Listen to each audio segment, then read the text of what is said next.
The ocean has countless ways to kill you, but only one voice. When my ship sank, I thought I was drowning. I was wrong. Something far older than humanity was watching me. The storm was a furious god, ripping our vessel apart, plank by plank. I remember the splintering wood, the roar of the waves, and the screams of my companions as they were swallowed by the black water. I fought, I clawed at the churning surface, but the sea has no mercy. My lungs burned for air, my limbs grew heavy, and time itself began to lose meaning in the chaos. There's a strange peace that comes before the end, an acceptance. I closed my eyes, ready for the void.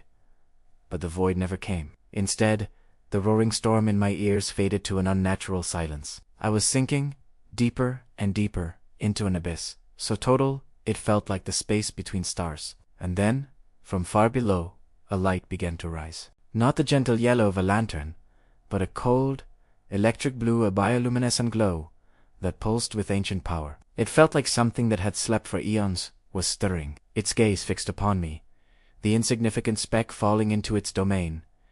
The silence was more terrifying than the storm had ever been. From that impossible blue light, she emerged, a queen, a goddess, a creature of abyssal beauty and profound power. She wasn't the mermaid of sailors' tales. Horns like polished black coral crowned her head, and her skin shimmered with a light of its own, illuminating features that were both perfect and terrifyingly alien. There was no anger in her eyes, no malice, just evaluation. A scientist studying a specimen.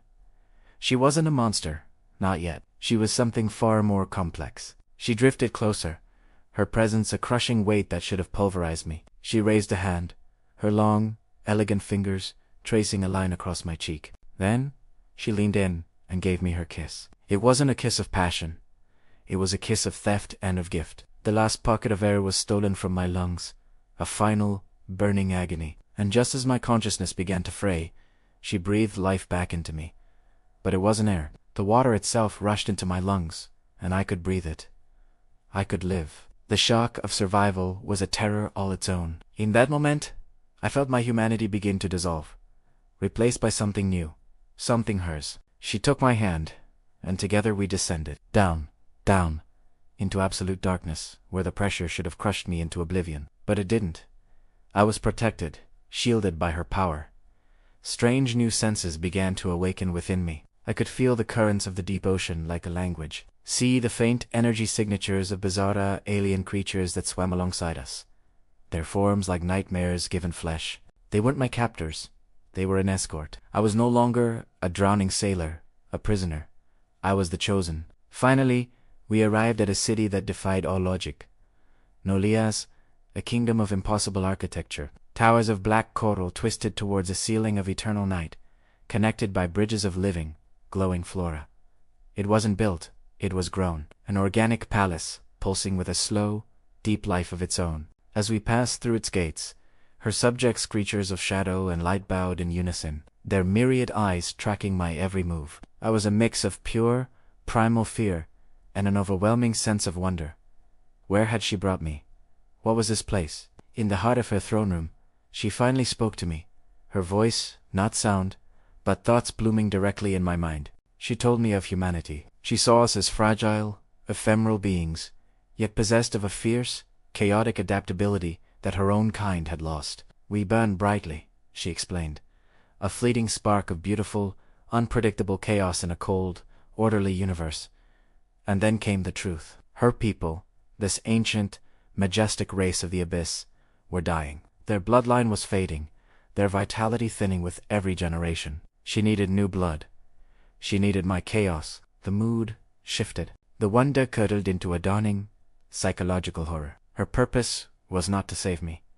It was to use me. She looked at me, her ancient eyes filled not with desire, but with a chilling, pragmatic need. Her telepathic words echoed with the finality of a death sentence and a creation myth rolled into one. You will give me heirs. The realization struck me like a physical blow. I wasn't a hero. I wasn't a consort. I was raw material. A genetic key to unlock a future for her people at the cost of my own identity. My days, or what passed for them in that timeless dark, became a blur of isolation and change. I was kept in a chamber of living coral, fed on strange, glowing nutrients that rewrote my biology from the inside out. My skin began to take on a faint, pearlescent glow. My eyes, once accustomed to the sun, adjusted to see in the crushing dark, perceiving spectrums of light I never knew existed. I was becoming half-human. My memories of the sun, of the sky, of my own face in a mirror, began to feel like dreams. My very identity was dissolving into the deep. One cycle, she brought me to a ritual chamber. Her touch plunged me into a vision, a torrent of cosmic memory that was not my own. I saw her people, not in the ocean, but among the stars. I witnessed their magnificent, star-fitting civilization, a people of immense power and knowledge. And then I saw what they were running from, a vast, consuming emptiness that devoured stars, worlds, life itself. A force they called the silence. The ocean wasn't their home. It was their hiding place, the last refuge for a species fleeing an unstoppable, cosmic extinction. When I returned to myself, gasping in the breathable water, I finally understood. This wasn't about cruelty or lust. It was about desperation. The raw, terrifying desperation of a queen trying to save the last embers of her civilization from being snuffed out forever. She looked at me, her ancient sorrow a tangible force in the water between us. Her voice entered my mind. A final plea, a contract. "Give me your chaos," she offered. "I'll give you eternity." The choice was never really mine to make. And so the ritual was completed. In time, the queen laid a clutch of luminous, pulsing eggs in a deep-sea nursery. I watched them, my heart a confusing mix of horror and a strange, paternal instinct I couldn't explain. I had fathered monsters. I had helped propagate this alien race. But when the hatchlings finally emerged, the greatest twist of all was revealed. They weren't scaled, alien creatures. They were human. Perfect, tiny, human babies, their eyes blinking in the soft, blue light of their birthplace. The ultimate revelation dawned on me with the weight of an entire ocean. The queen didn't want soldiers to fight the silence. She knew that was a losing battle. She wanted an arc. She used my humanity, our chaotic adaptability, not to create a hybrid species, but to reboot our own. Here, in the deepest, most secret corner of the world, she was hiding humanity's future from a hungry universe. She was giving us a second chance, hidden from the cosmic extinction that was coming for us all. She promised monsters, and she kept her word. Because in a universe that is devouring itself, in a reality where the silence consumes all light, there is no creature more beautiful, more powerful, or more terrifying than hope.